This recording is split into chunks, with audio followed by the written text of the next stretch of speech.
I had always been the type of person to hustle.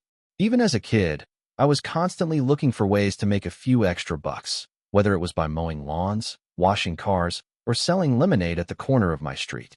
But the real turning point for me came when I was in college, sitting in a class I dreaded, feeling completely disconnected from the traditional path that society expected me to follow. It was during one of these long, tedious lectures that I had an epiphany. I had just sold a few items on eBay for a decent profit, and the rush of it was intoxicating. I realized that there was an entire world of commerce happening right at my fingertips, and I didn't have to wait until I graduated or followed some set path to achieve financial independence. I could start now. So, with no formal business background and no real idea of what I was doing, I decided to start an online store. My initial product? Vintage band t-shirts. It was a niche that I felt passionate about, and I figured there was a market for people who love classic rock as much as I did. The first few months were tough. I didn't have much money to invest in inventory, so I started small, buying t-shirts from thrift stores and reselling them online for a higher price. The margins weren't huge, but it was enough to get the ball rolling. The hardest part was figuring out how to actually drive traffic to my store. I spent hours researching SEO, social media marketing, and how to use platforms like Instagram to build a brand.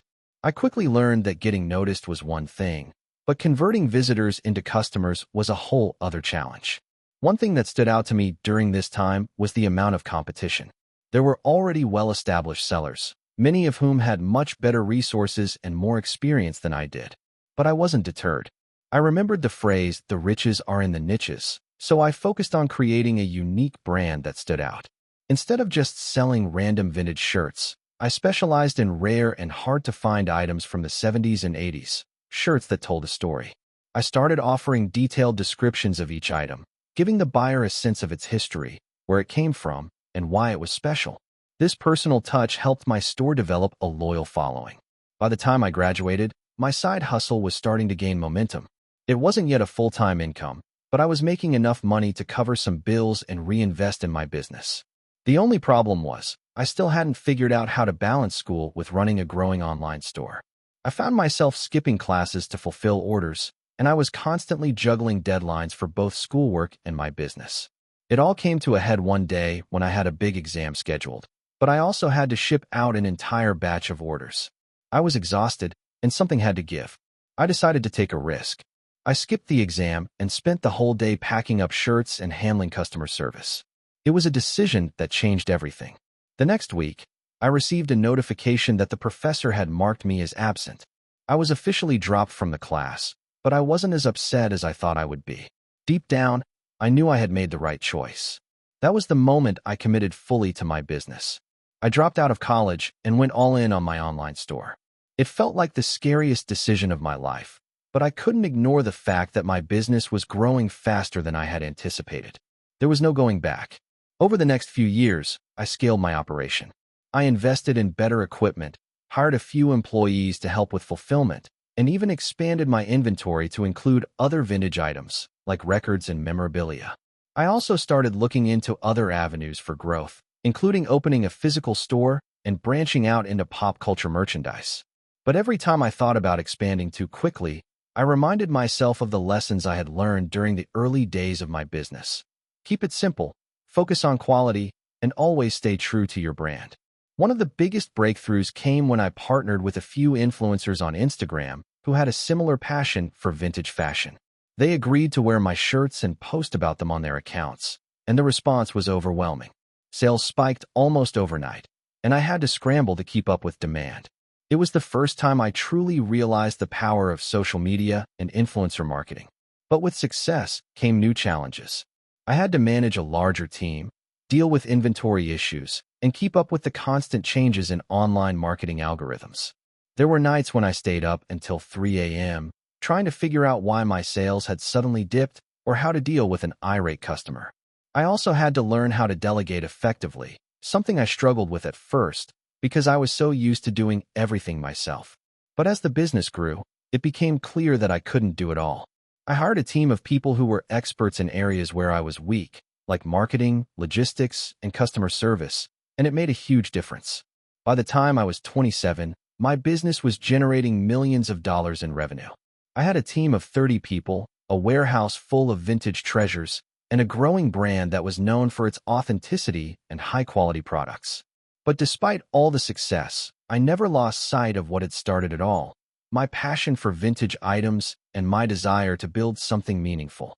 In hindsight, I realized that the key to my success wasn't necessarily the idea itself, but my willingness to take risks and learn from my mistakes. I could have easily played it safe, stuck with the traditional career path, and settled for a stable job. But I chose to embrace the uncertainty and hustle. It wasn't always easy, but it was always worth it. Today, my company is still thriving, and I've expanded into other areas like travel and lifestyle products. I've even started a mentorship program to help other young entrepreneurs navigate the challenges of starting their own businesses. I've been lucky to build something that I'm truly proud of, but I know that the hustle never stops. There's always a new challenge to face, a new idea to explore, and a new way to grow. But as I look back on my journey, one thing stands out. The moment I made the decision to bet on myself, to risk it all for something I believed in, was the moment everything changed. That leap of faith was the hardest thing I've ever done, but it was also the best decision I ever made. If you enjoyed the video, don't forget to leave a like and subscribe to the channel. It helps the content grow and motivates me to create even more great videos. Turn on notifications so you don't miss any new uploads. By the way, I'm curious, when do you usually watch my videos? While working, studying, or just relaxing at home? Let me know in the comments. I'd love to hear from you. Thank you for your support. I had always wanted to be my own boss, but I never thought it would happen in the way it did.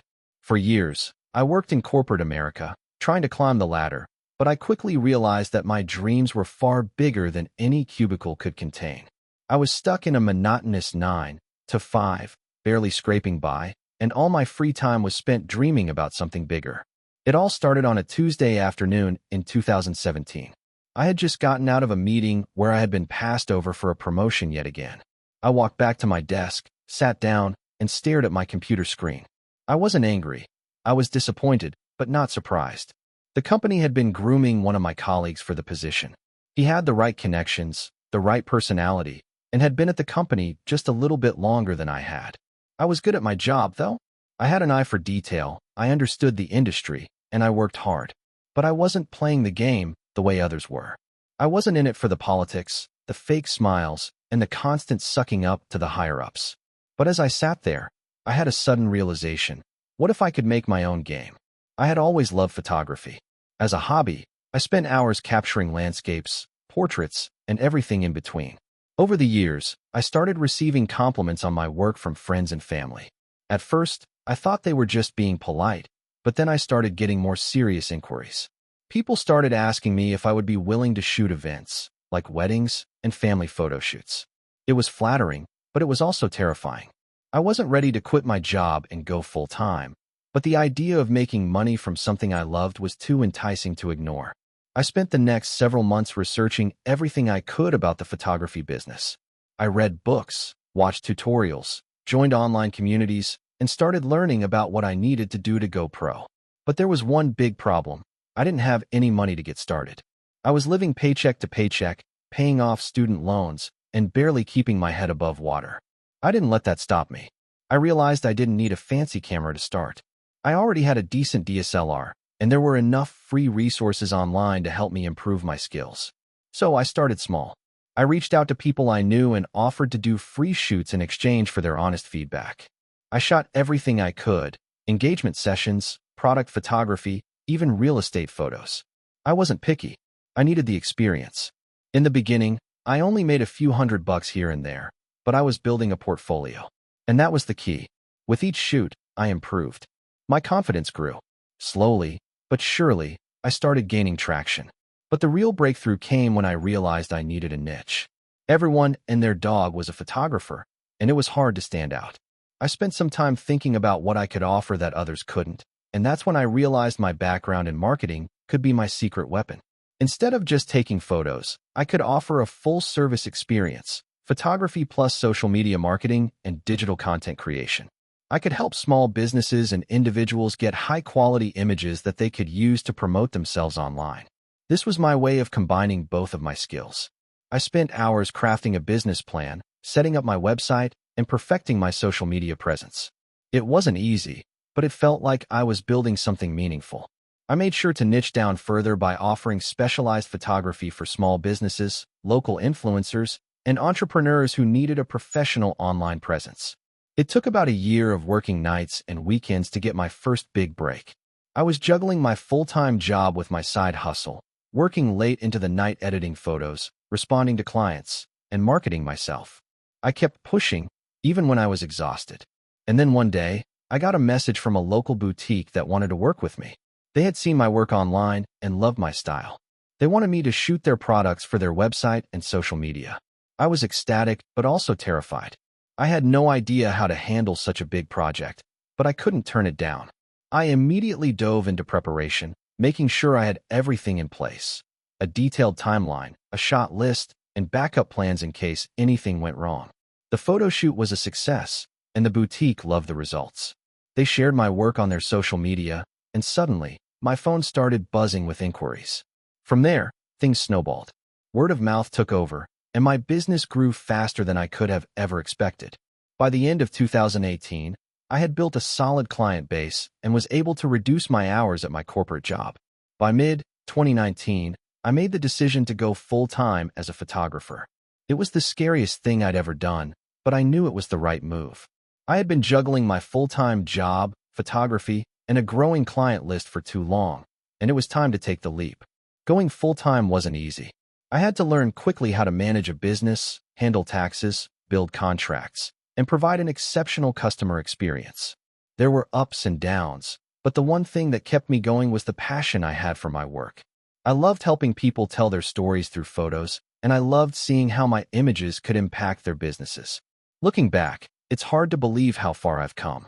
In just a few years, I went from being a frustrated employee in a dead-end job to running a thriving photography business. I've been fortunate to work with amazing clients and collaborate with other small business owners who share the same passion. I now make more than I ever did in my corporate job, and I've learned to enjoy my work in a way I never could have imagined before. My advice to anyone thinking about starting a business is this: you don't have to have it all figured out at once. Start small, be patient, and be willing to learn along the way. There will be tough days, but if you're passionate and committed to your goal, you'll make it through. And never forget that the hardest part is just getting started. Once you take that leap, everything else starts to fall into place. I always thought I was destined for the 9-to-5 grind. Raised in a modest household, I never imagined I'd one day be running my own company. But here I am, having built a multi-million-dollar business from the ground up. And to be honest, it all started with a moment of frustration, a moment that led me to turn my life upside down and take a chance. I grew up in a small town where success stories were rare.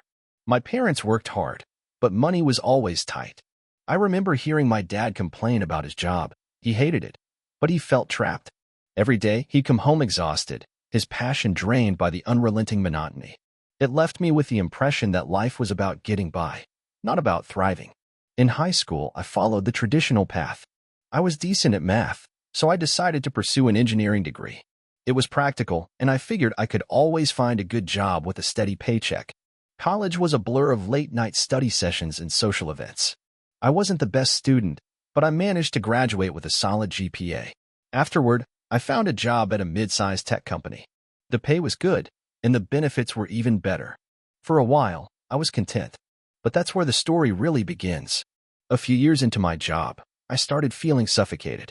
Every morning, I'd sit in traffic, heading to a building where I felt like a cog in a machine. The work itself wasn't bad. It was challenging, and I learned a lot. But the culture? It was a nightmare. Meetings that went nowhere, endless bureaucracy, and a complete lack of appreciation. I wasn't growing, and I wasn't making a real impact. It felt like all the energy I put in was being funneled into a giant black hole.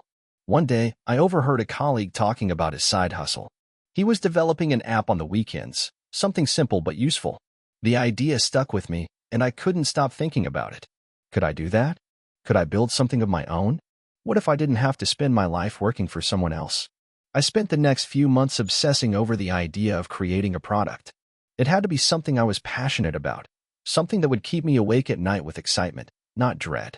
I didn't know exactly what it would be yet, but I had a vague sense. I was good at problem solving, and I'd always been the go-to person in the office when it came to fixing technical issues. What if I could create a service that solved real-world problems? I didn't want to build just another app. I wanted to create something that people would genuinely need. During my lunch breaks, I started learning everything I could about entrepreneurship. I read blogs, listened to podcasts, and followed successful business owners on social media. The more I learned, the more I realized how unprepared I was. I didn't have any experience in business, marketing, or finance. All I had was an idea and a lot of determination. The first breakthrough came when I found a niche that hadn't been fully tapped, helping small businesses manage their customer relationships more effectively. The software solutions available were either too expensive or far too complex for the average small business owner. I saw an opportunity. I could build something simple, user-friendly, and affordable.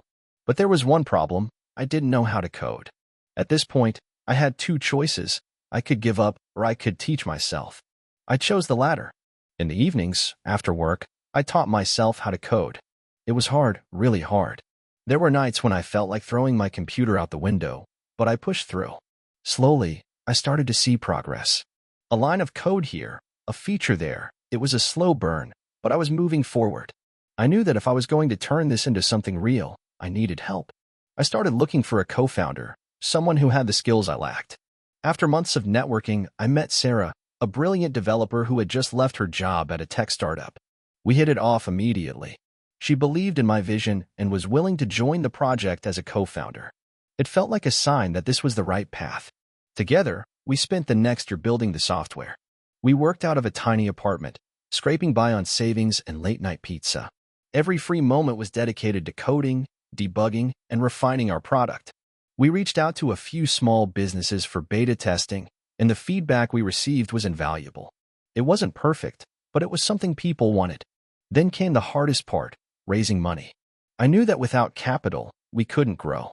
I reached out to investors, pitched my idea, and got rejected over and over again. It was disheartening, but I refused to give up. Eventually, we managed to secure a small investment from an angel investor who believed in the product. It wasn't a lot, but it was enough to give us the boost we needed to take the business to the next level. We hired a small team and began to scale. We also started marketing, mostly through word of mouth and social media. The response was overwhelming. Small business owners who had struggled with complicated software were thrilled to find a simple, affordable solution. We grew faster than we ever expected. By the end of the second year, we had secured several large clients, and the revenue started to roll in.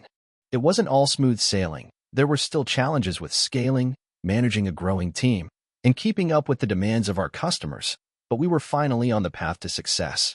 Looking back, it's crazy to think about how far we've come. The tech startup that started in my cramped apartment is now a thriving business, with hundreds of employees and a user base that spans the globe. We've had our share of setbacks and failures, but every step of the journey has taught me something valuable. I'll admit, there were moments when I doubted myself. There were times when I thought about quitting and returning to the security of my corporate job. But every time I faced a setback, I reminded myself why I started this in the first place. I wanted to build something that mattered, something that could make a difference in the lives of others. I didn't want to be just another cog in the machine. Now, I'm living a life I never thought possible. I'm not just financially independent, I'm doing something I love. More than that, I've created a company that allows others to thrive as well. And while I still have a long way to go, I can say with confidence that it was worth every sleepless night, every moment of doubt, and every challenge along the way. The key, I've learned, is not about waiting for the perfect moment or the perfect idea. It's about taking that first step. It's about trusting yourself, even when the road ahead seems unclear. It's about believing that you have what it takes, even when the odds are stacked against you. Because in the end, success is built on persistence, not perfection. If you're out there, feeling stuck in your 9 to 5, wondering if there's more to life than the daily grind, take the leap. It won't be easy, but it will be worth it. Start with your passion, trust the process, and don't be afraid to fail. The journey may be long, but the rewards are worth it. I had always dreamed of starting my own business, but the reality of it felt so far out of reach. My name is Matt, and I grew up in a small town with big aspirations. From an early age, I was that kid who was always thinking of new ideas, trying to create something out of nothing. But life had a way of pulling me in a different direction. After high school, I took the traditional route and went to college. I earned a degree in marketing, thinking that was the path to success. I landed a corporate job right after graduation, thinking that climbing the corporate ladder would eventually lead to the freedom I craved. But as the months turned into years, I started to realize something. I was living for the weekend. I dreaded Mondays and celebrated Fridays, but in between, I felt like I was just existing. One day, about 3 years into my job, I had what I can only describe as a midlife crisis at 25. I was sitting at my desk, staring at my computer screen, and I realized that I had spent my days working for someone else's dream, not my own. I had good benefits, a decent salary, and job security, but something was missing. I felt like I was meant to do more. That afternoon, I walked out of my office and took a walk around the block. The sun was shining, and the world seemed alive, but I felt like a robot. I decided in that moment that I was going to leave my job and start my own business. The problem? I had no idea what that business would be. I spent the next few months doing research, brainstorming, and trying to figure out what I could do that was both profitable and something I would genuinely enjoy. I knew I didn't want to go back to school or take on more debt, and I didn't want to invest in something that required years of formal training. I needed to think differently. One day, while I was researching online business ideas, I stumbled upon an article about dropshipping. It seemed too good to be true. Dropshipping, for those who don't know, is a business model where you sell products online without having to keep inventory. You create an online store, partner with suppliers, and when someone buys from your site, the supplier ships the product directly to the customer. I was intrigued but skeptical. It sounded like a low barrier entry with potential for high rewards, but was it really that easy? I spent the next few weeks obsessively reading about dropshipping. I watched videos, joined Facebook groups, and read success stories of people who were making 6 figures a month from their online stores. It was hard to ignore the possibility that this could be my ticket to financial freedom. I knew I had to take action. I didn't want to be one of those people who just thought about their dreams without doing anything. So, I took the leap. I saved up about $3,000, which was all I had at the time, and I used that money to start my first online store. I remember being so excited, but also nervous as hell. I had no experience with website design, marketing, or customer service. I was starting from scratch. The first thing I did was create a store selling eco-friendly home products. It wasn't anything too fancy, just a simple Shopify store with a few products that I thought would sell well.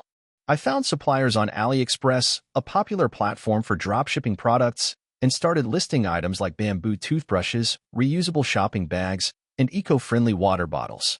I knew my marketing game was weak, but I was determined. I watched hours of YouTube tutorials on how to run Facebook ads, how to create Instagram content, and how to build an audience. I had no idea what I was doing, but I was learning as I went. The first couple of weeks were brutal. I was getting no sales, and I was sinking money into ads with little to show for it. I felt like I had made a huge mistake. The doubts started to creep in. What if I had been fooling myself this whole time? What if dropshipping was just a scam, and I was about to lose all my savings? But I didn't give up. I kept experimenting with my ads, tweaking my website, and trying different products. Then, about a month into the business, I got my first sale. I still remember how I felt when the notification popped up on my phone. I couldn't believe it. I had made a sale. It wasn't much, only $25, but it felt like the world had opened up to me. From that moment on, I doubled down. I refined my ads, changed my product offerings, and focused on improving my customer service. Slowly but surely, things started to pick up. I had my first month where I made over $1,000 in sales. I couldn't believe it. That was more than I had made in a month at my corporate job. I knew I was onto something. The more I learned, the more I realized how much potential there was in the dropshipping business. But I also knew I had to scale. I wasn't content with just a couple of $1,000s a month. I wanted to make this my full-time business. By the end of my second year, I had reached over $10,000 in monthly sales. I couldn't believe it. I had gone from zero to making more money than I ever did at my corporate job, all while working from home in my pajamas. The freedom I had was incredible, but it didn't come easy. It was hours of work every day, testing ads, analyzing data, and constantly learning new strategies. In 2020, I decided to expand my business. I transitioned from dropshipping into creating my own branded products. I found suppliers that could manufacture my products, allowing me to increase my profit margins and build a real brand. My first product line was a set of eco-friendly home goods that I designed myself. I marketed them through Instagram, Facebook, and email, and the response was overwhelming. By the end of that year, my business was generating over $250,000 annually. I had finally achieved the freedom I had always dreamed of. No more 9 to 5. No more living paycheck to paycheck. I was my own boss, and it felt amazing. Now, I run a successful e-commerce brand with a team of 5 employees. We have expanded our product lines, and I am constantly looking for new ways to grow. I've learned so much in the past few years about business, about marketing, and about myself. If I could go back and talk to the guy who was sitting in his office in that 9 to 5 job, frustrated and uncertain, I'd tell him to trust in his instincts. I'd tell him that the road won't always be easy, but the rewards will be worth it. You just have to take that first step, even when it's terrifying. I was 22, fresh out of college, and absolutely terrified of the future. I had a degree in marketing, but the job market was brutal. I sent out dozens of resumes, went to countless interviews, and faced nothing but rejection.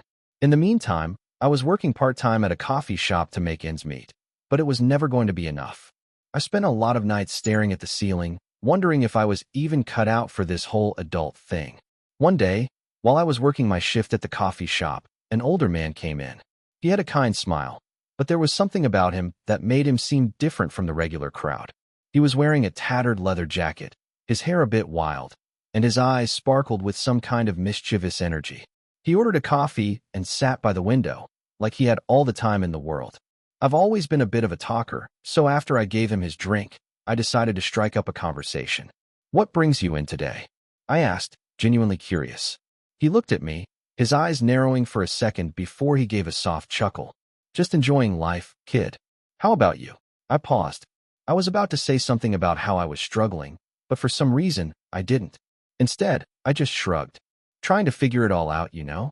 He leaned back in his chair, clearly intrigued. "What are you trying to figure out?" I hesitated for a moment. "I don't know, really. I thought I'd have a job by now, something steady, but all I'm doing is serving coffee." He laughed then, but it wasn't mocking. It was warm, like he understood. "Well, let me tell you something," he said, lowering his voice a little. "The world doesn't care if you're ready. It's going to throw things your way, and you either take it or leave it. The trick is not waiting for something to come to you. You got to go out and take it." That hit me harder than I expected.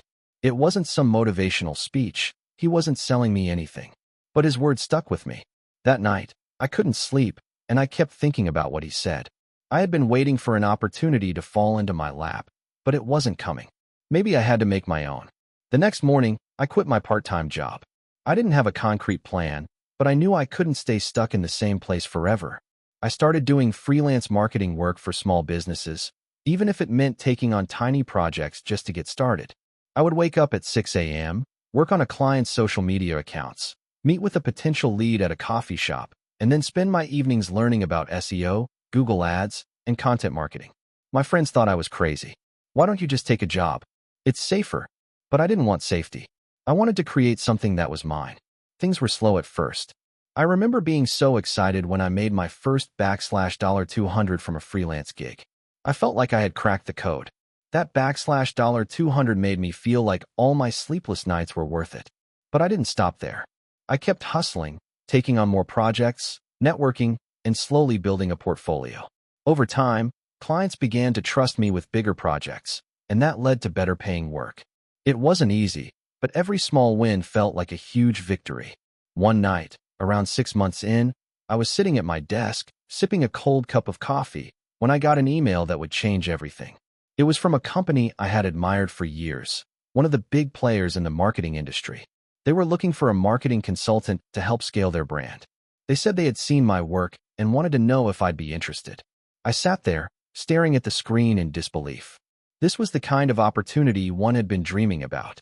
But instead of immediately replying with a yes, "Absolutely," I took a step back. I had learned to trust my instincts, so I spent the next 48 hours preparing. I researched their company, their competitors, and their target audience. I created a strategy outline, not just a proposal, but a full-fledged plan on how I could help them grow. When I finally responded, I sent them a pitch that was clear, confident, and detailed. A week later, I got the call. They loved my pitch, and they offered me a contract. It wasn't just any contract. It was a high-paying, long-term partnership that would provide me with a steady stream of work for the next year. That call marked the moment I knew I was finally on the path I had been searching for. It wasn't luck. It wasn't just timing. It was persistence. It was the willingness to bet on myself, even when everything seemed uncertain. Over the next year, I scaled my freelance business, hired a small team of talented marketers, and started taking on larger projects. I had gone from struggling to pay rent to managing a thriving business. I had found my own way. Looking back now, I realized the coffee shop encounter with that stranger wasn't just a random moment. It was the catalyst I needed to take action. His words changed my perspective. I didn't need a degree to succeed. I didn't need permission from anyone.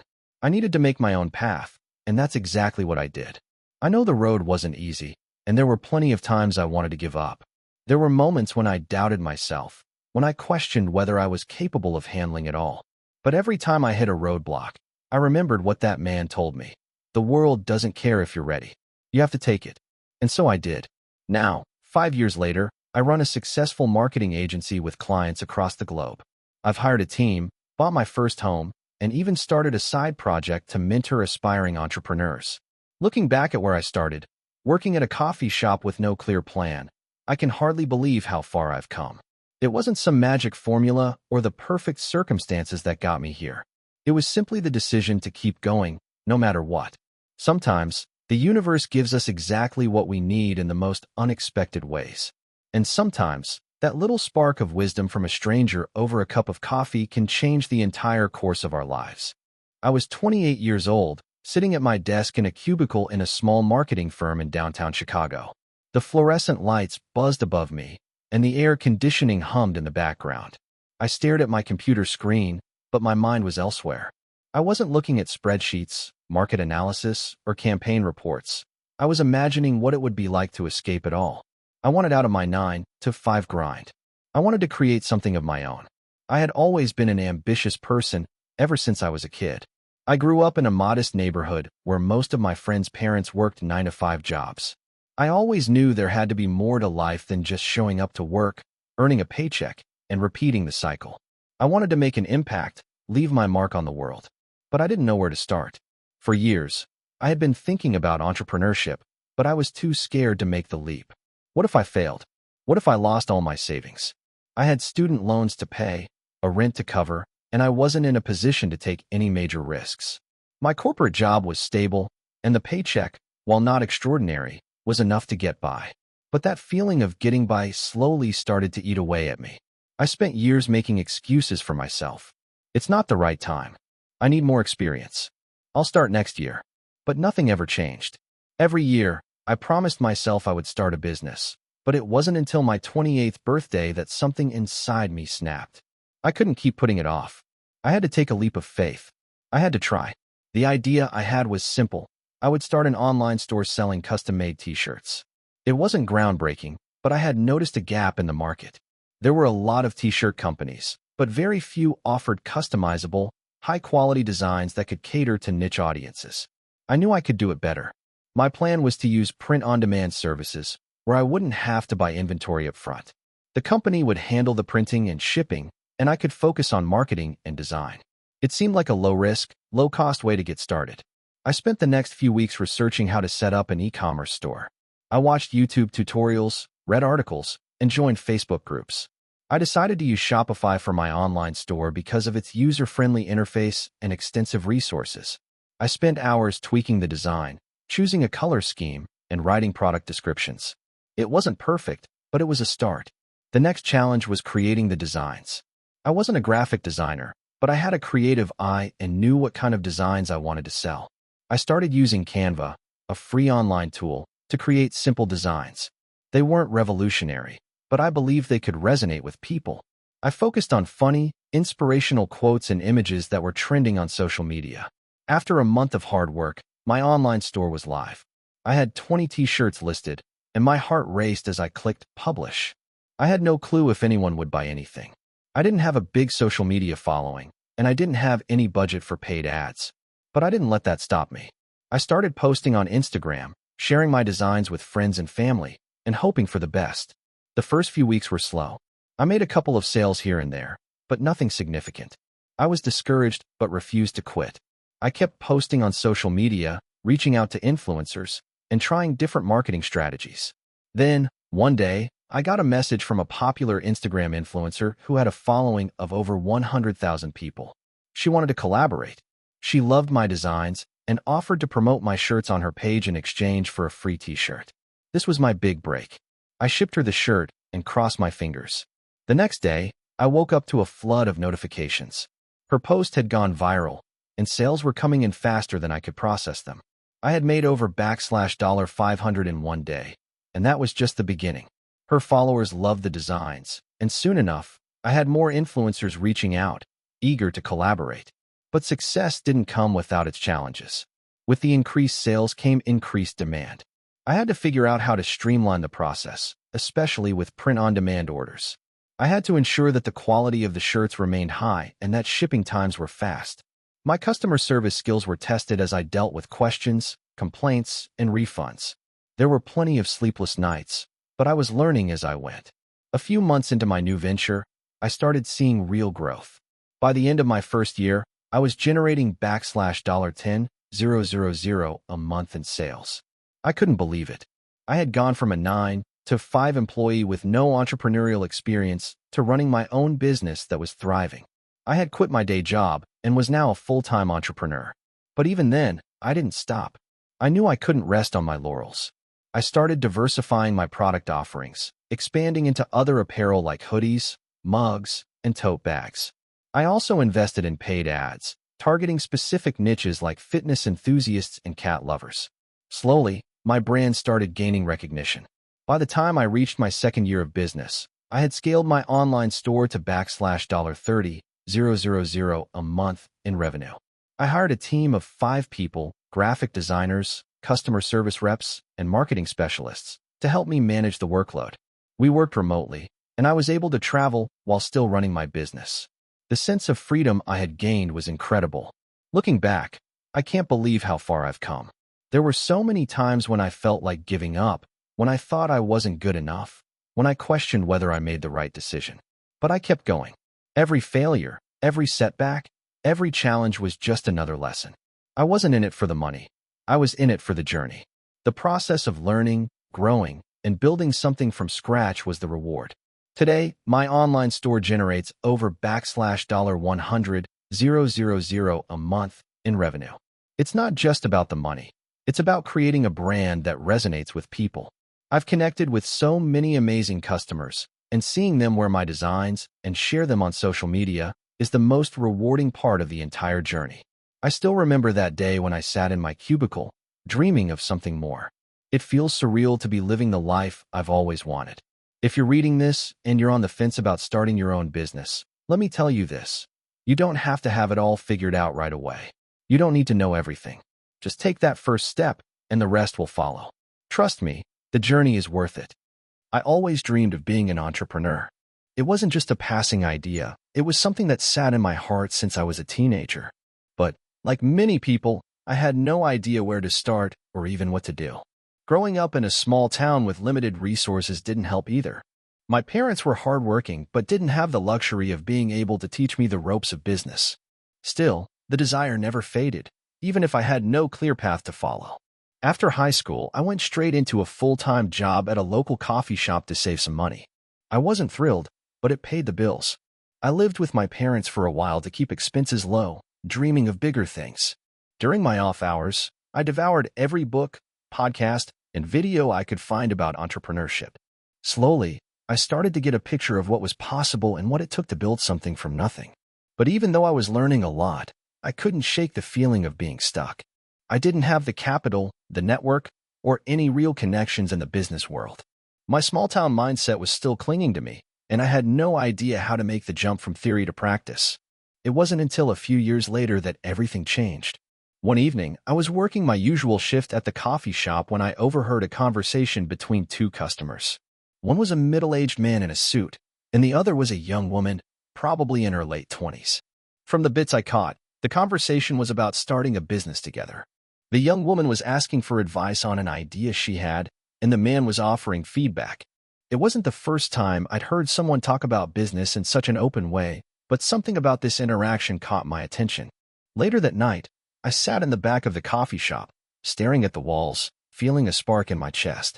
The man had mentioned an idea that intrigued me, starting a side hustle in an industry with low entry barriers. The woman had asked about how to gauge demand, how to scale the business, and what kind of risks to expect. For some reason, those questions resonated with me. I knew I needed to act on this feeling. I had to start my own business, no matter how small, no matter how scared I was. The next few weeks were a blur. I spent my days at work and my nights researching every side hustle I could think of. From dropshipping to freelance writing, graphic design, digital marketing, you name it, I looked into it. But none of them felt like the right fit. They all seemed like get-rich-quick schemes, and I wasn't looking for that. I wanted something sustainable, something that could grow over time. Then, one night, the idea hit me. I was standing in the kitchen, scrolling through social media when I saw an ad for a local event. It was a weekend market where people could rent small booths to sell handmade goods. I remembered how I used to make custom t-shirts for my friends in high school as a hobby. Why not turn that into a side business? At first, it seemed almost too simple, too familiar, but then I realized it might just be the perfect place to start. A t-shirt business. I could design, print, and sell them online and at local events. It wasn't much, but I could afford the initial costs. I had some savings, a bit from working at the coffee shop and a small inheritance my grandmother had left me. So, I took the plunge. I spent a few $100s on basic printing equipment, some blank t-shirts, and materials for making the designs. I didn't have much, but I was determined. I spent the next few weeks working in the spare bedroom of my parents' house, figuring out how to make the t-shirts and experimenting with designs. At first, the designs were simple, quotes, phrases, and slogans that I thought would resonate with people. I posted them on Instagram and Facebook, hoping for a few sales. The first few weeks were tough. I didn't sell a single shirt, but I didn't give up. I refined my designs, learned more about digital marketing, and started running small ads. Slowly, the sales trickled in. It wasn't fast, but I kept going. The more I learned, the more confident I became. I realized that marketing wasn't just about running ads, it was about building a brand. I started telling my story on social media, how I was a guy from a small town with big dreams and how I was determined to make this business work. People liked the authenticity. I started seeing repeat customers, and slowly, my t-shirt brand began to gain traction. As my sales grew, so did my knowledge of the business. I hired a local printer to help with the demand, and eventually, I moved out of my parents' house into a small studio apartment. I still ran everything from there, designing, marketing, and shipping orders. It wasn't glamorous, but I was finally doing it. The sense of fulfillment was unmatched. I didn't have millions in the bank, but I had something more important, independence and control over my own future. The turning point came about a year after I started. I was featured in a local magazine for small business owners, and that exposure skyrocketed my sales. I started seeing orders come in from different parts of the country. More importantly, I started getting recognition from larger companies. One day, I got an email from a boutique clothing store asking if I'd be interested in selling my designs in their shop. I was blown away. It wasn't just an online business anymore. It was turning into something much bigger. By the end of my second year in business, I had hired a small team to help with design, marketing, and operations. My small t-shirt brand had grown into a full-blown clothing line. I was making enough to support myself comfortably, and I even had a small office where my team and I could work. I had gone from a guy working at a coffee shop, dreaming of success, to a full-fledged entrepreneur with a legitimate business. Looking back, it wasn't easy.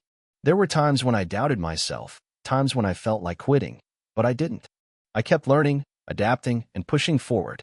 It wasn't some magic formula or secret. It was persistence, grit, and the belief that I could do something better with my life. If there's one thing I've learned from my journey, it's this. You don't need a massive investment or connections to start a business. You just need a vision, the willingness to learn, and the patience to keep going when it gets tough. If you're passionate about something, even a small idea can grow into something big. Now, I've expanded into new product lines, and the business is still growing. But I never forget where I started. Every time I feel the pressure of running a company, I remember that night in the coffee shop, overhearing that conversation about starting a business. It was the spark that lit the fire in me, and for that, I'll always be grateful. Starting a business is never easy, but the rewards? They're worth every sleepless night, every failure, and every little victory along the way. It was 2017 when I first got the idea for my business. I was 26, fresh out of grad school and working a corporate job in New York City. I had spent the last few years climbing the ladder, wearing the corporate suit, attending the endless meetings, and staring at a computer screen 9 hours a day. I thought I was living the dream. I was on my way to success, financially secure with a steady paycheck, benefits, and all the perks that come with corporate life. But something was missing. I didn't feel fulfilled. I was spending my days helping a company grow while my own dreams seemed to be getting pushed further and further away. I started feeling like I had no control over my life, like I was just another cog in a giant machine. I would wake up, go to work, do what I was told, and go home exhausted, only to do it all over again the next day. It wasn't bad, per se, but it wasn't fulfilling either. I wanted to be my own boss. I wanted to create something from scratch. One morning, while scrolling through my social media feed, I came across a post about a new subscription box service. At first, I didn't think much of it. It was just another one of those trendy business ideas that pop up every year. But the more I thought about it, the more I realized how genius the concept was. People were paying for a curated selection of products delivered to their doorstep every month. The box service could be anything: beauty products, snacks, coffee, even fitness gear. It was like a mini Christmas every month. Then it hit me. Why not create a subscription box for people who loved hiking and outdoor adventures? I'd always been passionate about hiking, camping, and exploring nature. But I noticed there wasn't a subscription service that focused on outdoor gear and adventure essentials. That's when I decided to dive in. I knew it wasn't going to be easy. I had no prior experience in e-commerce or subscription boxes. My job had involved project management and marketing, but I had no idea how to source products, manage inventory, or run an online store. All I had was an idea and the drive to make it work. So, I started researching. The first few months were nothing short of a grind. I spent countless hours reading blogs, watching YouTube tutorials, and listening to podcasts about entrepreneurship and e-commerce. I learned about dropshipping, how to manage a subscription-based business, the importance of finding a good supplier, and how to handle customer service. The more I learned, the more excited I got. I knew I had to make this work. I decided to name my business Trailbox. It was simple, but it encapsulated what I wanted to create: a box full of gear and supplies for people who love the trail. I reached out to suppliers to source gear like compact cooking sets, hiking socks, energy bars, portable water bottles, and more. I also wanted to add value by including a booklet in each box that highlighted hiking tips, trail guides, and gear reviews. I wanted to make sure customers felt like they were getting more than just a box of stuff. They'd be getting an experience. I spent a good amount of money designing the website and building a brand around Trailbox. I even hired a freelance graphic designer to create a logo and a professional website. Then came the real challenge: marketing. I had 0 followers on social media, no brand recognition, and no idea how to reach potential customers. But I wasn't about to give up. I decided to start with Instagram. It was the platform where outdoor enthusiasts shared their experiences, and it seemed like the perfect place to get the word out. I started by following influencers in the outdoor and hiking space, commenting on their posts, and trying to engage with their communities. I also joined Facebook groups and online forums where people discussed hiking, camping, and gear, and I started promoting Trailbox subtly, sharing my journey and asking for feedback. At first, it was slow. I was lucky if I gained a couple of followers a day. I made mistakes along the way, like running ads before I had a solid marketing plan or launching the website without enough products in stock. But I didn't give up. I kept learning, adapting, and pushing forward. After a few months of hard work, I launched the first version of Trailbox. I started with a small batch of 50 subscriptions, offering them at a discounted rate for the first few customers. I remember the excitement I felt when I saw my first order come through. It was a small win, but it felt huge. I was doing it. I was building something from the ground up. But with that excitement came new challenges. I had to figure out how to handle customer service, deal with returns, and make sure that every box was shipped on time. I was doing everything: product sourcing, fulfillment, marketing, customer service, accounting, by myself. I was working 12-hour days, 7 days a week, and burning out fast. But the more customers I gained, the more confident I became. I started learning how to automate certain processes, like using software to manage subscriptions and shipping. I also began to reach out to outdoor influencers for collaborations, offering them free boxes in exchange for reviews. These partnerships helped build my brand credibility, and soon enough, I was gaining more traction on social media. As my customer base grew, I realized that I couldn't do everything on my own anymore. In my second year of business, I hired a small team. I brought in someone to handle customer service, another person to help with marketing, and a fulfillment partner to handle packing and shipping. This allowed me to focus more on growing the business rather than getting bogged down in day-to-day operations. By the time I hit year 3, I was generating 6 figures in revenue, and the business had far surpassed my expectations.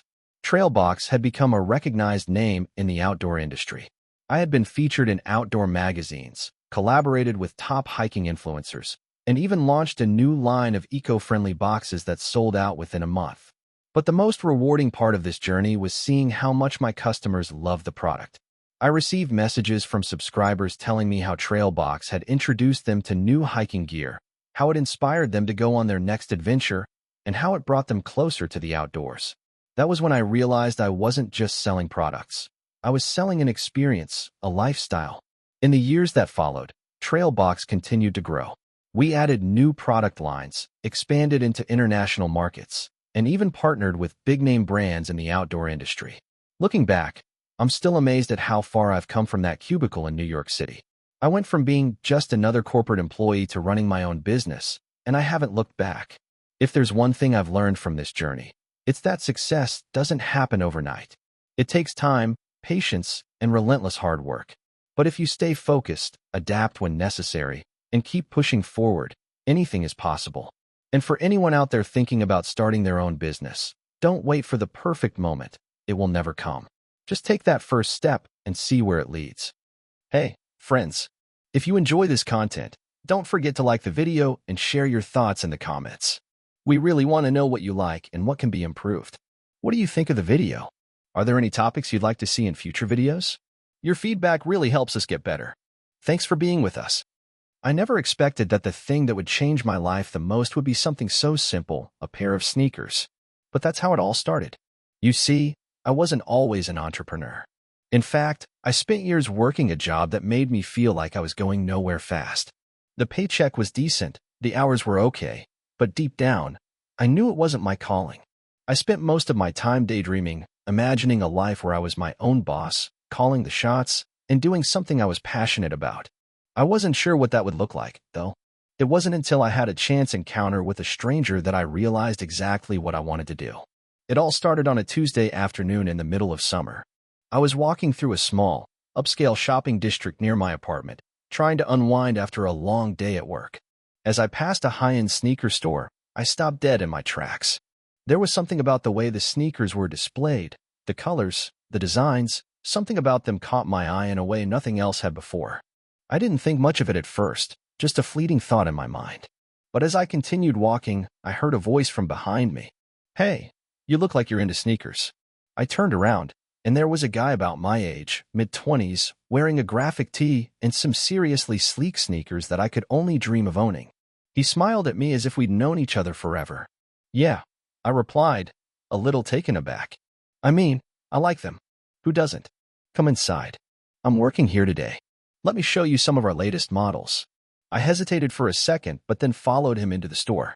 We got to talking about shoes, fashion, and the growing trend of sneaker culture. I was surprised to find that this guy had a deep knowledge of sneakers, more than I'd ever thought possible. We talked about the history of iconic brands, the technology behind the designs, and even how certain sneakers were more than just footwear.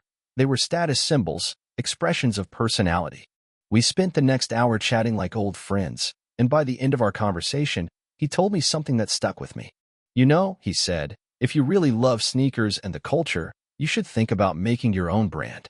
Everyone's talking about it, but not many people have the guts to go for it. It's not easy, but it could change everything for you." I couldn't shake his words. In fact, they stayed with me for weeks. It was crazy, right? Starting a sneaker brand? Me? I didn't have the slightest clue about design or manufacturing, and I sure didn't have the kind of capital that a big brand would need. But somehow, the more I thought about it, the more I felt like I had to try. I spent the next few months diving deep into the world of sneaker culture. I scoured the internet for inspiration, followed top designers on social media, and read every article I could find on the business side of the industry. I found that the market was huge. Millions of people worldwide were passionate about sneakers. But there was one problem. The high-end sneakers that people wanted were priced out of reach for most. I realized there was an opportunity to create something unique, a sneaker brand that combined style, comfort, and accessibility. But where do you start? With zero experience in manufacturing and design, I had no idea. It was overwhelming. I didn't even know the first thing about sourcing materials or working with factories. But then, one evening, I stumbled upon a website that offered a DIY shoe design platform. It wasn't exactly what I was looking for, but it was close enough.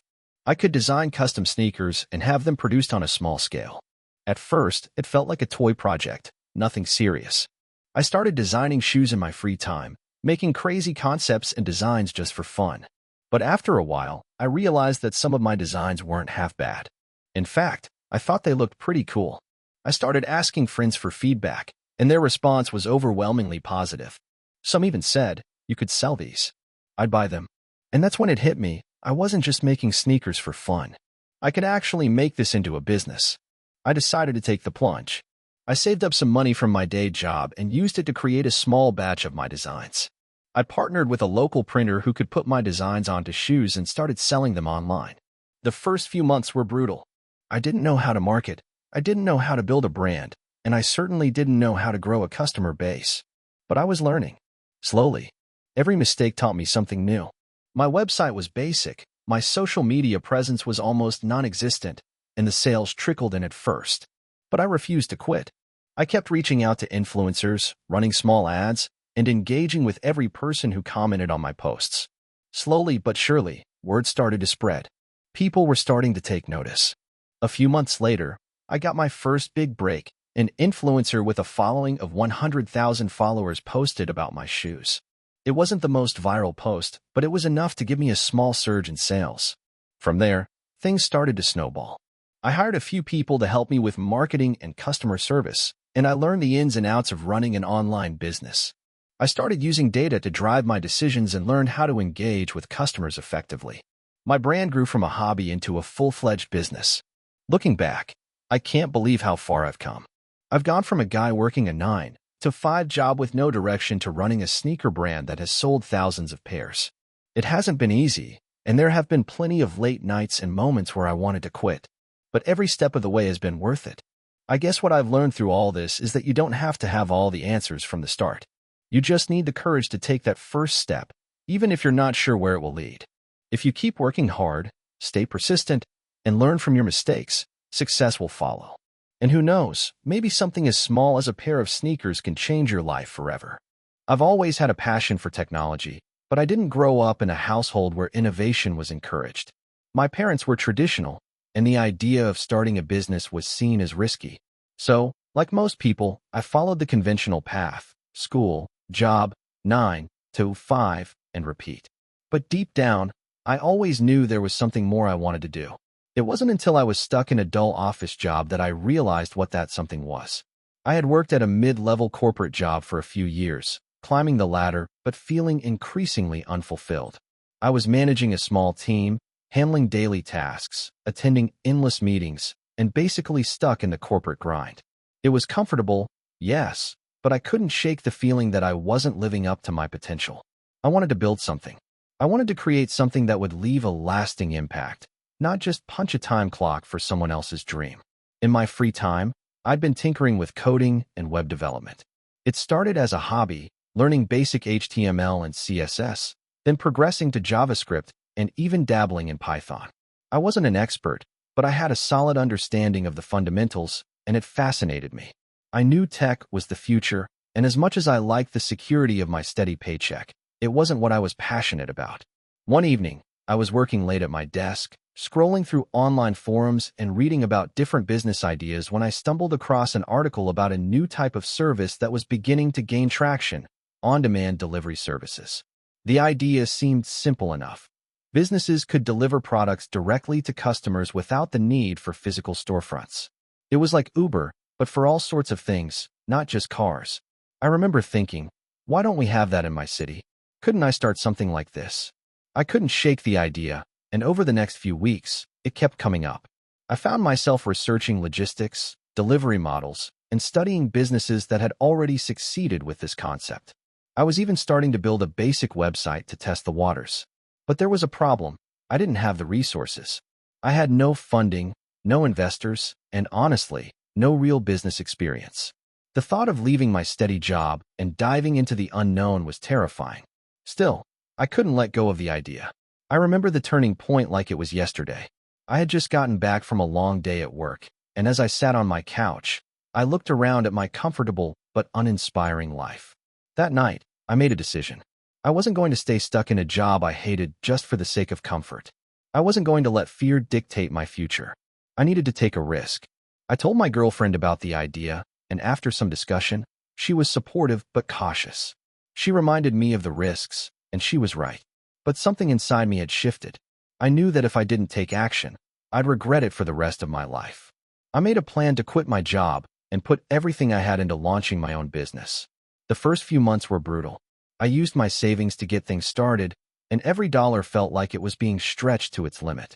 I spent nights coding the website, sourcing delivery drivers, negotiating with businesses, and trying to find a way to make the whole thing work. I was doing everything myself: marketing, sales, logistics, customer service, you name it. I barely slept, and sometimes didn't even leave my apartment for days at a time. It felt like I was constantly swimming upstream. I started small, focusing on one local area and partnering with a few local restaurants and shops. My goal was to prove that this concept could work. The first few orders came in slowly, and I remember how nervous I felt every time someone placed an order. I wasn't sure if I could meet their expectations, but I pushed through. Every success felt like a mini victory, but every failure was crushing. Eventually, things started to pick up. Word spread, and businesses began to see the value in offering delivery without the overhead of maintaining a physical storefront. Customers liked the convenience, and I was slowly gaining a loyal following. But scaling up wasn't as simple as it seemed. The biggest challenge I faced was managing delivery logistics. The more customers I gained, the more problems popped up. Drivers were late, some orders were misplaced, and as much as I wanted to keep everything running smoothly, I realized I couldn't do it all on my own. I decided to hire a small team to help me with operations, customer service, and marketing. At first, it was difficult to trust others with the tasks I had been handling alone for so long. But as my business grew, I realized I needed help to scale. I learned how to delegate, how to manage a team, and how to trust my employees to handle parts of the business I couldn't do anymore. This was a huge turning point. Months turned into a year, and my business continued to grow.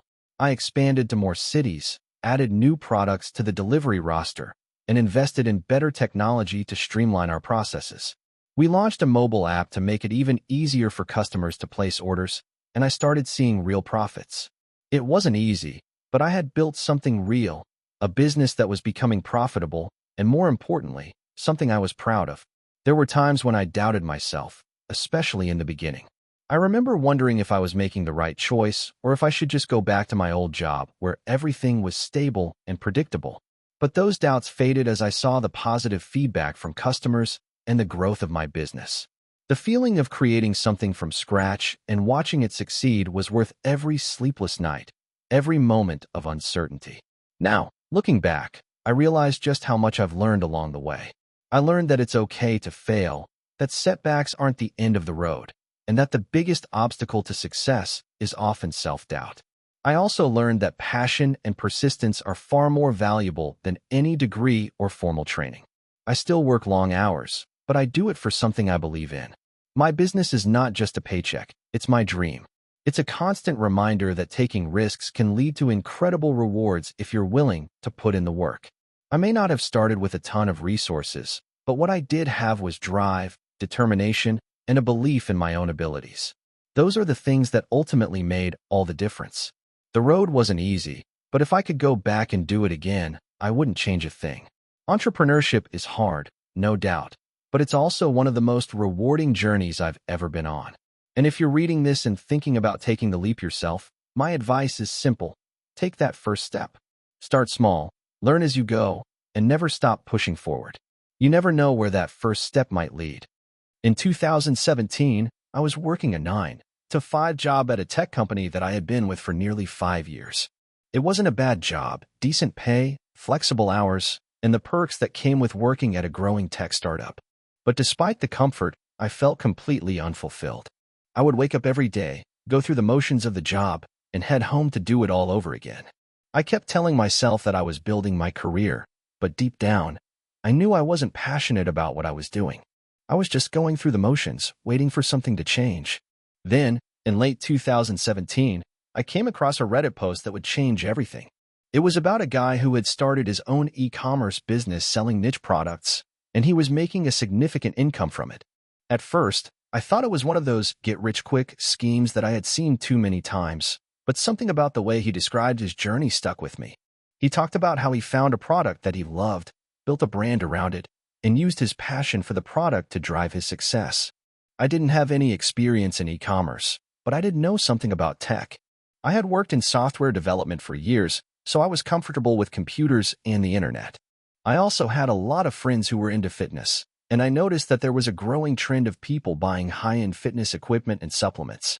I started thinking, what if I could sell something that I knew was in demand and that I could get behind?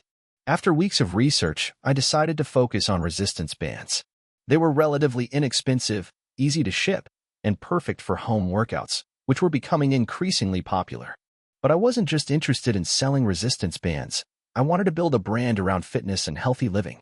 I wanted to create a community that was passionate about improving their lives through fitness, and I believed that if I could tap into that, the business could take off. The first few months were tough. I worked on the side while still holding my full-time job. Every evening, I would research suppliers, build the website, and create content for social media. I set up a Shopify store and began testing products. I wanted to make sure I offered high-quality, durable bands that wouldn't break after a few uses. After sourcing from several suppliers, I finally found a manufacturer who met my standards, and I placed my first large order. I had no idea how to market my product, but I was determined to learn. I scoured forums and took online courses about social media marketing and e-commerce. I started posting on Instagram and Facebook, using hashtags and targeting people interested in fitness. I tried everything, some ads worked, and others didn't, but I kept pushing forward. My first sale came in December 2017. It wasn't much, just a single order for a set of resistance bands, but I was over the moon. I had done it. I had made my first sale. At the same time, I was working a full-time job and trying to juggle my new business. I was burning the candle at both ends, staying up late packing orders and trying to keep up with customer emails. But it wasn't sustainable. I was tired, stressed, and beginning to burn out. In January 2018, I made the decision to quit my job and go all in on my business. It was terrifying. I had never taken such a huge risk before, but deep down, I knew that if I didn't take this leap now, I would always wonder, what if? I spent the next few months working tirelessly on the business. I focused on scaling my ad campaigns and optimizing my website for conversions. I reached out to fitness influencers and offered them free products in exchange for reviews and shoutouts. Slowly but surely, sales started to pick up. I remember the first month where I hit $10,000 in revenue. I was shocked. I had never imagined that I could make that much money from something I had started in my spare time. But even as things were starting to look up, challenges were still around the corner. In the summer of 2018, I received a message from my supplier informing me that they had increased their prices due to a shortage of raw materials. I was devastated. The price hike meant that I would have to raise my prices, which could alienate my customers. I spent weeks negotiating with other suppliers, trying to find a better deal, but in the end, I had to increase my prices slightly. To my surprise, the price increase didn't result in a decrease in sales. In fact, it led to an increase. It turned out that people were willing to pay a little more for higher quality products, and I was able to expand my product line to include more advanced fitness equipment. By the end of 2018, my revenue had more than doubled from where it had been just 6 months prior. 2019 was a breakout year. I hired my first employee, a marketing manager, to help me scale the business. We focused heavily on Instagram and YouTube, running giveaways and partnering with fitness influencers who had large followings. I also launched a YouTube channel where I shared workout tips and fitness advice. This helped build trust with my customers and solidified my brand as a fitness authority. By the time 2020 rolled around, my business was generating over $100,000 in monthly revenue. I had fully transitioned from my previous career in tech to being a full-time entrepreneur. I felt a sense of pride and accomplishment that I had never experienced before. But even with all of this success, there were still setbacks. The pandemic disrupted the supply chain, causing delays and shortages of some products. I had to get creative, finding new suppliers and shifting focus to other products in my range to keep sales steady. By 2021, my business had reached a point where I was able to hire a full team, including a customer service department, an operations manager, and more marketing staff. We were now not just selling resistance bands, but a whole range of fitness equipment, including dumbbells, kettlebells, and yoga mats. I even started offering online workout programs to further engage with the community. Looking back, I can hardly believe how far I've come. From quitting my comfortable job to scaling a six-figure business, there were so many moments when I doubted myself. There were weeks where I didn't know how I was going to make ends meet or if the business would even succeed. But through persistence, learning, and taking risks, I built something that I'm proud of. I learned that success doesn't come from being perfect. It comes from failing, learning from those failures, and getting back up. If I could give one piece of advice to anyone thinking of starting their own business, it would be this: don't be afraid to take the leap. It's scary, and there will be tough times. But if you're passionate about something, that passion will keep you going when things get tough. And remember, there's always something new to learn. The journey isn't linear, but with perseverance, it's worth it. I was always a dreamer. I used to spend my childhood days drawing ideas for inventions, making up businesses in my mind, and imagining how one day I'd break out of the small town I grew up in. My parents were simple people. My dad was a mechanic, and my mom worked at a local diner. We didn't have much, but I always believed there was something more out there for me. It wasn't until I was 22, after graduating college with a business degree, that I finally decided to take the leap. I had just started working at a small tech company in my city, working as an assistant to a project manager. The job was fine. It paid the bills, but I felt restless. Every morning, I'd wake up and wonder why I wasn't doing something bigger, something that truly made me excited. I would spend my lunch breaks researching startup ideas and how to become successful in the world of entrepreneurship. One day, while browsing the internet during lunch, I came across a forum post about building an online business from scratch. The post was a long, detailed guide on how someone had started an e-commerce store selling niche products, and in a few years, they had made millions. It struck a chord with me. This was exactly what I was looking for, a way to start something on my own, without needing much upfront investment. That evening, I couldn't stop thinking about it. I researched for hours, reading about dropshipping, creating an online store, and how to build a brand. I was convinced I could do it. The next day, I spent my lunch break buying a domain name, setting up a website, and brainstorming product ideas. I didn't have much money to start, but I figured I could find a way.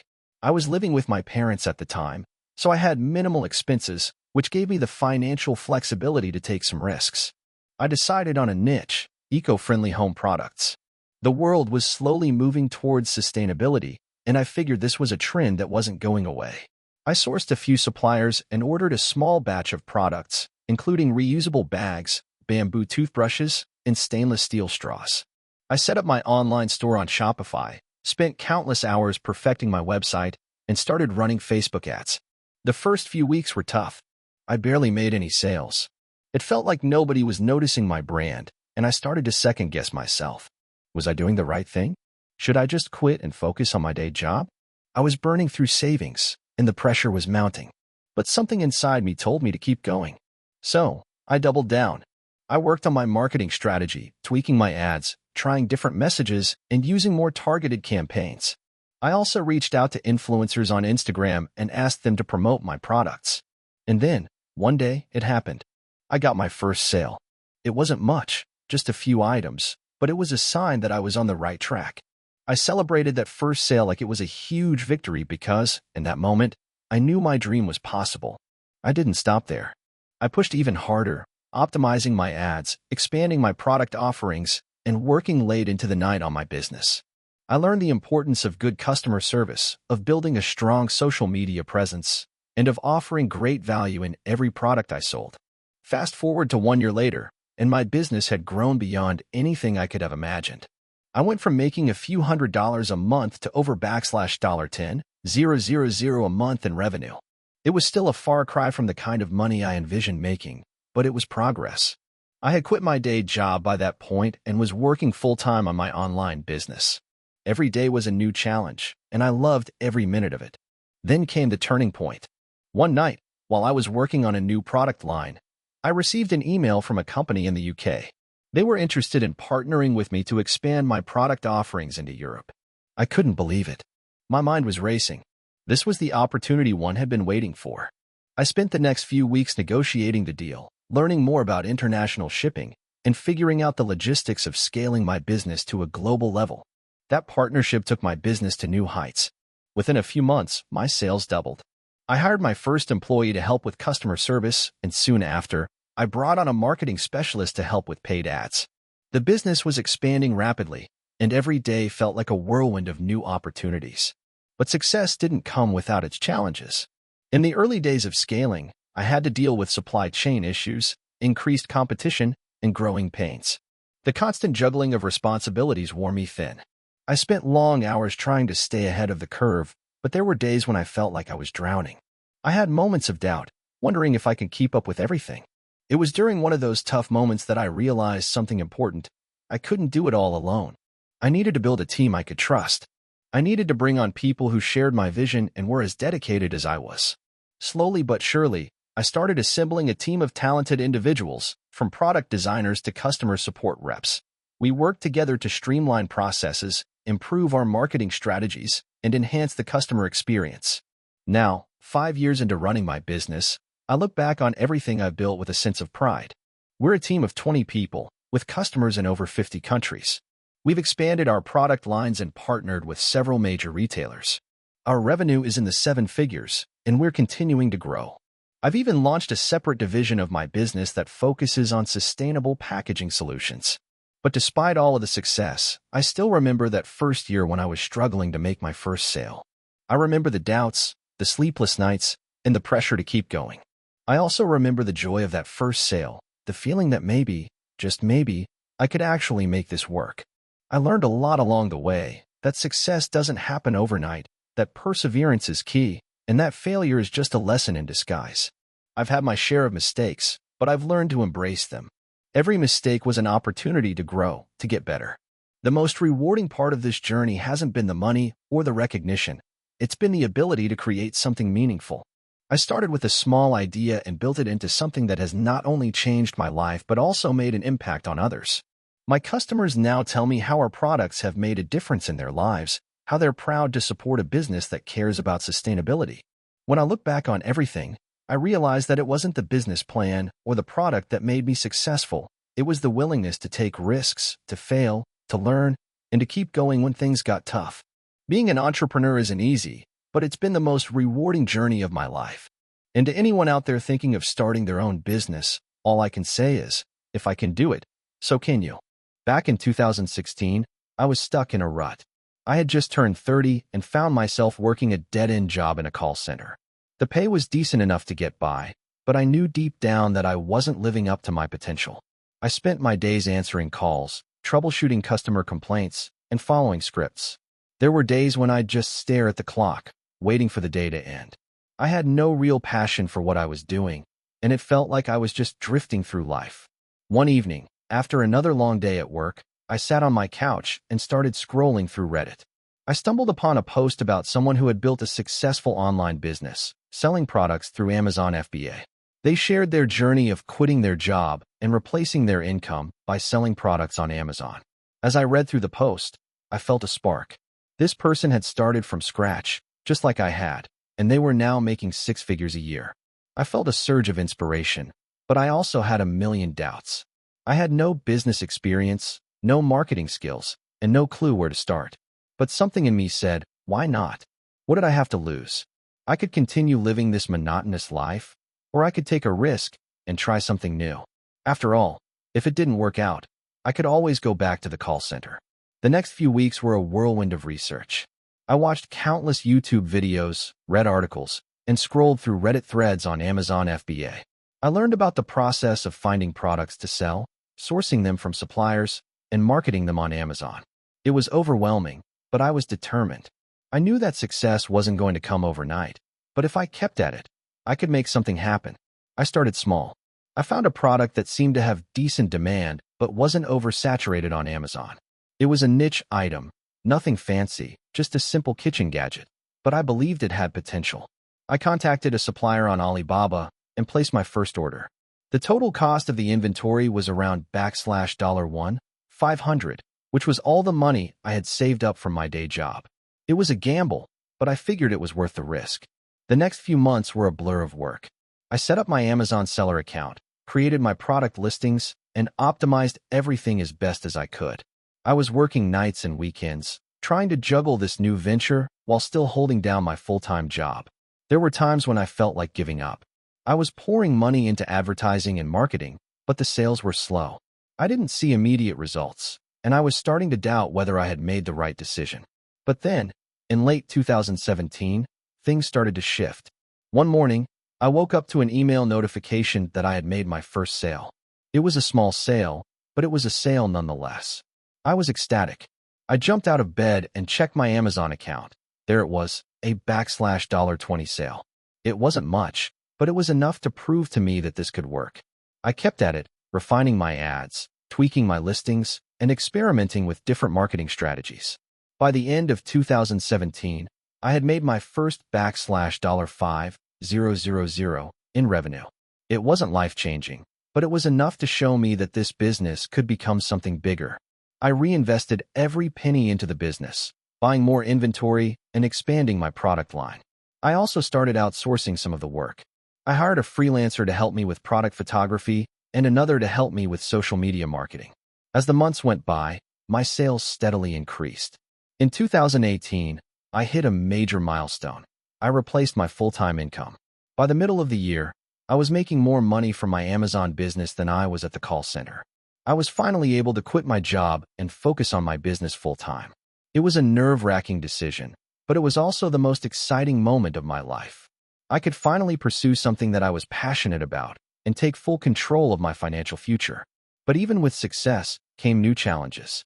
As my business grew, so did my competition. Other sellers started to notice the success I was having with my products, and they began to copy my listings. My sales started to dip, and I realized I needed to stand out in a crowded marketplace. So, I doubled down on branding and customer service. I invested in creating a unique brand around my products. I redesigned my logo, created a professional website, and even started a blog to engage with my customers. I also made sure to provide exceptional customer service, going above and beyond to address any issues that arose. My goal was to not just sell products, but to build a brand that people trusted and were excited to buy from. As the years went on, my business grew exponentially. By 2019, I had expanded into multiple product lines and was making six figures in revenue. I had a small team of employees who helped me manage inventory, customer service, and marketing. The business was running smoothly, and I was finally living the entrepreneurial dream that I had once thought was out of reach. In 2020, I decided to diversify even further and launch my own website to sell products directly to customers. While Amazon had been an incredible platform for getting started, I realized that building my own e-commerce site would allow me to have more control over my brand and profits. The transition was challenging, but it paid off. By 2021, I was making more money from my website than from Amazon. Looking back, it's hard to believe how far I've come. From working a dead-end job to building a successful online business, it's been a roller coaster ride. There were countless sleepless nights, moments of self-doubt, and times when I wanted to throw in the towel. But every time I faced a setback, I learned something new. Each failure taught me how to improve and grow. My journey has taught me that success doesn't come from just one big break. It's the result of consistent effort, learning, and adapting. The road to entrepreneurship is not easy, but if you have the drive and the willingness to put in the work, you can achieve incredible things. To anyone reading this who feels stuck or unsure about pursuing their own business, don't give up. Take that first step, even if it's small. Keep learning, keep experimenting, and keep pushing forward. The journey is worth it. I was 22 when I started my first business. I had zero experience, no formal education in business, and not even a single cent to my name. My background was pretty average. I grew up in a small town. My parents worked regular jobs, and I was that kid who never really stood out. I did well in school, but nothing extraordinary. It wasn't until I was stuck in a dead-end job at a local coffee shop that I realized something had to change. I was tired of living paycheck to paycheck, just scraping by with nothing to show for it except bills and debt. One day, as I was waiting for my shift to end, I overheard a conversation between two regulars. They were talking about how much money they made from a side hustle, something that sounded simple but had them pulling in thousands a month. They mentioned dropshipping, and though I didn't understand it at the time, I felt like I had to learn more. I remember staying up all night reading articles, watching YouTube videos, and lurking in forums trying to piece together this mysterious concept. Dropshipping was something I'd never heard of before, but it sounded like the kind of business I could start with very little money. The idea was simple: sell products from suppliers who would ship them directly to customers. I didn't need to worry about inventory, warehousing, or anything like that. All I had to do was find a market, set up an online store, and promote it. So I took a leap of faith. I quit my job at the coffee shop, the same job that I'd worked at for 2 years, and used the little savings I had left to start my first online store. I picked a niche that I thought was cool: customized phone cases. I had no idea what I was doing, but I figured, how hard could it be? The first few weeks were a blur.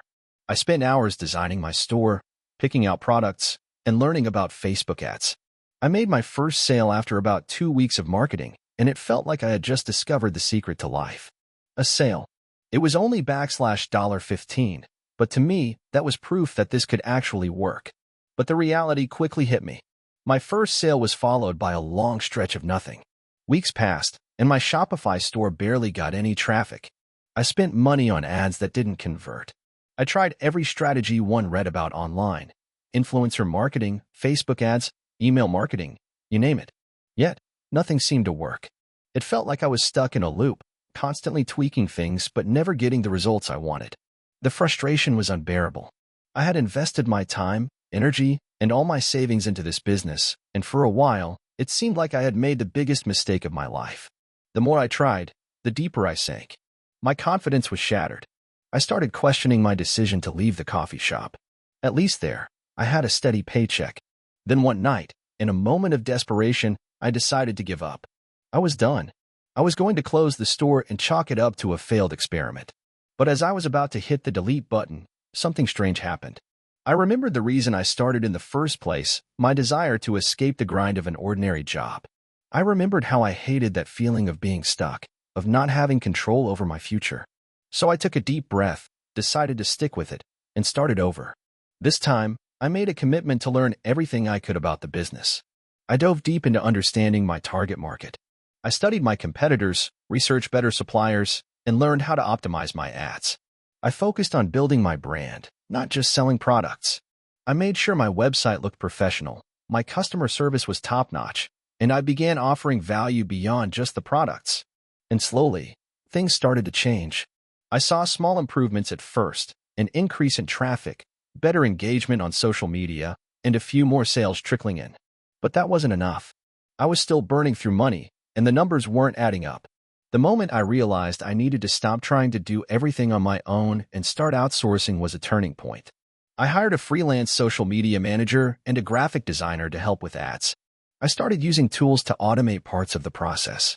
Within a couple of months, my sales doubled, then tripled. And in just under a year, I was pulling in a steady 6-figure income. My business was thriving, and I was finally able to quit my job for good.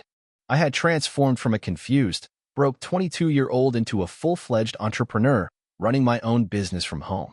But I didn't stop there. Once my store was successful, I expanded my business by venturing into other e-commerce models. I learned about affiliate marketing, print on demand, and even creating my own products. The more I learned, the more opportunities one saw. Now, almost 5 years later, my business is still growing. I've had my ups and downs, but every failure has been a stepping stone. I've expanded into new markets, built a team of employees, and even invested in other businesses. But the journey hasn't been easy. There were plenty of sleepless nights, missed opportunities, and countless mistakes. It took a lot of perseverance and grit to get to where I am today. Looking back, I realized that the hardest part wasn't starting the business or even struggling through the first few months of failure. The hardest part was pushing through the self-doubt and fear of failure. It was believing in myself when no one else did. It was the moments when I felt like throwing in the towel but choosing not to. Those were the moments that defined my journey. I guess what I've learned from all of this is that entrepreneurship isn't about having a perfect plan or finding the magic formula. It's about resilience, adaptability, and the willingness to learn and grow. I'm not where I want to be yet, but I've come a long way from that 22-year-old kid who didn't know what he was doing. So if you're reading this and you're thinking about starting your own business, my advice is simple: don't give up too soon. Failure isn't the end. It's just a part of the process. Keep pushing, keep learning, and eventually, you'll find your way. You don't need to have everything figured out right away. Just take that first step, and the rest will follow. I remember the day I made the decision to quit my 9-to-5 job like it was yesterday. It was 2017, and I had been working at a corporate marketing job for almost 4 years. I had a decent salary, benefits, and the kind of stability that most people dream of. But I hated it. I hated sitting in an office all day, doing work that didn't excite me. I hated the endless meetings, the unfulfilling projects, and the feeling that my potential was being wasted. The turning point came when I received an email from a close friend. He had started a dropshipping business and was making enough money to quit his job. He wasn't just making a little extra cash, he was making more than I was, and it made me realize that there was a whole world out there of people who were creating their own businesses online. They didn't have to answer to anyone, and they were in control of their own destinies. It was both inspiring and terrifying. I started researching. I spent weeks watching YouTube videos, reading blogs, and going down rabbit holes on Reddit about how people were building their businesses from the ground up. The more I learned, the more it became clear to me that this could be the answer I had been searching for. The idea of being my own boss, of having the freedom to work wherever I wanted, and of building something I was truly passionate about was exhilarating. But the fear was there too. I didn't have a background in business or entrepreneurship. I didn't know anything about e-commerce, marketing, or how to even set up a website. All I had was a desire to escape the monotony of my job and to try something new. I knew it wouldn't be easy, but I was willing to take the risk. I wasn't going to be happy working in a cubicle for the rest of my life. I made a pact with myself. I would give it a year to see if I could make it work. If I didn't, I would go back to the corporate world. I started by learning about dropshipping. I didn't have the money to invest in large amounts of inventory, so dropshipping seemed like the perfect option. I could sell products without having to hold stock. I found a product niche that I thought had potential: smart home devices, and I spent hours researching suppliers, reading reviews, and setting up my first Shopify store. The first few months were brutal. I was working full-time during the day and then coming home to work on my store at night. I spent hours tweaking the website, trying to get the branding just right, and setting up Facebook ads. I had no idea if my marketing efforts would pay off, but I was determined. I spent most of my evenings reading about Facebook ads, SEO, and e-commerce strategies, trying to absorb as much information as I could. In the first month, I made a total of $200 in sales. It was a mix of excitement and frustration. I knew I was onto something, but it wasn't easy. I was spending more money on ads than I was making from sales, and I was constantly tweaking my ad copy and targeting in an attempt to find something that worked. The breakthrough came after about 3 months of trial and error. I had made a few sales, but I was still operating at a loss. I was about ready to give up when I decided to try something different. Instead of just relying on Facebook ads, I started focusing on content marketing. I created blog posts and YouTube videos about smart home products, how to set up a smart home, and reviews of the products I was selling.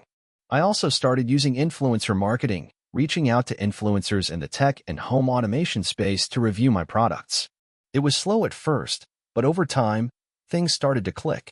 My YouTube videos gained traction, my website's SEO improved, and my sales started to increase. I wasn't making a fortune yet, but I was seeing consistent growth. By the end of the 6th month, I had made around $10,000 in sales. It wasn't enough to quit my job, but it was a sign that I was headed in the right direction. As the months went on, my business grew. I kept reinvesting my profits into advertising and product development, and I started building a small team to help with customer service, order fulfillment, and content creation. By 2019, my business was generating 6 figures in revenue, and I was finally in a position where I could quit my job. It wasn't an easy decision. I had a steady income, benefits, and security, but I had also built something I was passionate about, and I knew that if I didn't take the leap now, I'd regret it for the rest of my life. The first year of full-time entrepreneurship was both exhilarating and overwhelming. I was constantly learning and growing, But there were times when I felt like I was drowning. There were challenges with scaling, handling customer complaints, and staying ahead of the competition. But there were also moments of triumph. The first time I saw my products in a major tech blog, the first time I hit $1,000 in a day, the first time I hired my first full-time employee. One of the biggest lessons I learned during this time was the importance of systems and delegation. At first, I tried to do everything myself, answering customer emails, managing the ads, processing orders. But as my business grew, I realized I couldn't do it all. I had to learn to trust others and delegate tasks to my team. This was a game changer. It freed up my time to focus on the things that would help my business grow even further. By 2020, my business had reached the point where I was making over $500,000 in revenue annually. I had expanded my product line, built a strong brand, and established a loyal customer base. I had also diversified my income streams by launching a coaching program where I taught others how to start their own online businesses. Looking back, I can't believe how far I've come. I started with nothing, no experience, no capital, and no clue what I was doing. But I was determined to make it work, and I was willing to fail 1,000 times if it meant I could finally live the life I wanted. I've learned that success doesn't come from one big breakthrough. It comes from consistent effort, learning from your mistakes, and never giving up. To anyone reading this who is thinking about starting their own business, do it. The road is hard, and there will be moments when you want to quit. But if you keep pushing through, you'll eventually get there. It's not going to be easy, but it will be worth it. I had always dreamed of being my own boss, but the path to entrepreneurship wasn't as glamorous as I had imagined. This is the story of how I went from living paycheck to paycheck, stuck in a cubicle job I hated, to building a six-figure business from scratch. It wasn't easy, and there were times when I thought about quitting, but I'm so glad I didn't. It all started in my mid-20s. I had just graduated college and landed a decent job at a corporate marketing firm. I was excited at first, thinking that this was the start of my career, but reality set in pretty quickly. The job was fine, but it was draining. I was stuck in a cubicle for hours, working on mundane tasks for a boss I couldn't stand. The pay was good enough to get by, but not nearly enough to make me feel fulfilled. My life outside of work was just as boring, same routine every day. The weekends were filled with binge-watching TV shows, and I wasn't sure if I was just stuck in the grind of corporate life or if I was actually living. I started reading books on business and personal development, trying to figure out how to get out of this rut. One day, I came across a book about online businesses. It talked about starting small and scaling up over time, with minimal initial investment. That book lit a fire under me. I wasn't going to start a tech startup or build a product from scratch right away. Instead, I began to look into online businesses that didn't require a huge upfront investment, things like drop shipping, affiliate marketing, and digital products. I'll be honest, at first, I didn't know what the hell I was doing. I spent weeks reading blogs and watching YouTube videos trying to figure out how people were actually making money online. Everyone on the internet made it seem so easy, but when I tried to implement the strategies they shared, I failed miserably. I set up my first dropshipping store, and after weeks of building it, I launched it. I didn't make a single sale. I was frustrated, but I didn't give up. I realized that success wasn't about copying someone else's plan. It was about figuring out what would work for me. So, I started to pivot. I decided to focus on something I actually knew well, fitness. I'd been passionate about health and fitness for years, and I had always been the go-to person among my friends for workout tips. I thought, why not turn this into a business? I started an Instagram account where I shared workout routines, healthy eating tips, and motivational posts. I wasn't trying to sell anything at first, just focusing on building an audience. I made the classic rookie mistake of trying to appeal to everyone, but after a few months, I realized my niche was much smaller than I thought. My target audience wasn't the general fitness crowd. It was people like me, the ones who hated going to the gym but still wanted to get in shape. I adjusted my content to cater to this audience. I began sharing home workouts, quick and easy recipes, and tips for getting fit without spending hours in the gym. Slowly but surely, my audience grew. I started getting messages from people who thanked me for helping them find a fitness routine that worked for them. That was when I realized that I wasn't just building a brand, I was helping people. Once I had built a small but engaged audience, I began looking for ways to monetize. I started by offering one-on-one online coaching, and to my surprise, people actually signed up. It wasn't a huge amount of money, but it was enough to show me that this was something I could actually turn into a business. As I built my coaching business, I realized I needed to scale. I couldn't continue offering one-on-one services if I wanted to grow. I created an online course that taught people how to build a fitness routine from scratch without needing expensive gym equipment or a personal trainer. I spent months working on the course, filming videos, creating workbooks, and perfecting the content. When it was ready, I launched it with a small email list and a few social media posts. I still remember the feeling when I made my first sale. It was like the validation I needed to keep going. The next few months were a blur of promoting the course, fine-tuning my marketing, and delivering value to my customers. Slowly, sales began to pick up, and the business grew beyond what I had ever imagined. I was finally making a decent income from something I was passionate about. No more soul-sucking corporate job, no more endless hours in a cubicle, no more feeling stuck. But of course, it wasn't all smooth sailing. I had plenty of obstacles along the way. There were months where sales would plateau, and I wasn't sure if I'd ever grow past a certain point. There were times when I felt overwhelmed by the constant need to produce content and engage with my audience. There were even moments when I doubted myself, wondering if I was just another Instagram fitness guru with no real expertise. But every time I faced a setback, I kept going because I knew there was no turning back. The breakthrough moment came when I started outsourcing some of the tasks that were taking up too much of my time. I hired a virtual assistant to handle customer service emails, a content manager to help with social media posts, and a graphic designer to help with the branding. This freed me up to focus on what I did best, creating content and working on the business. It was a game changer. As my business grew, I realized I needed to diversify my income streams. I started creating more digital products, like workout guides and meal plans, and partnered with fitness brands for affiliate marketing. These additional revenue streams helped stabilize the business and allowed me to reinvest in advertising, which helped me reach an even bigger audience. Fast forward a few years, and I'm now running a six-figure business. I've built a team of people who help me manage everything, and I'm no longer stuck working in a cubicle. I've been able to travel the world, work from anywhere, and have the freedom I've always wanted. Most importantly, I'm doing something I love and making a real impact on people's lives. I'm not saying this was easy. There were moments when I wanted to quit. There were days when I felt like everything was falling apart. But looking back, I can honestly say that the hardest moments were the ones that made me stronger.